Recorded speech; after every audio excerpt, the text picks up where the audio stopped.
The Farm Brewery in Casanova is open 7 days a week through Halloween. 22 million fewer Americans could be without health insurance by 2026. That is, if the Republican health care plan is approved in Washington.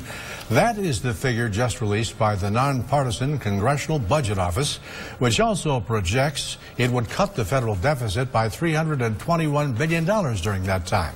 As ABC's Maggie Ruley reports, both sides spent the weekend making their case to still undecided senators.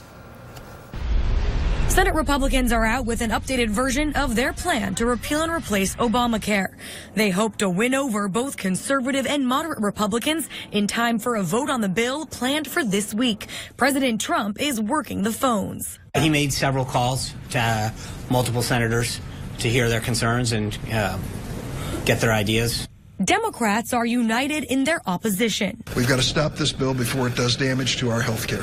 And just today, the American Medical Association denounced the new bill, saying it doesn't live up to the medical standard of first do no harm, warning that with the Senate bill, the insurance of millions is under threat, especially the elderly in nursing homes and people with disabilities who rely heavily on Medicaid.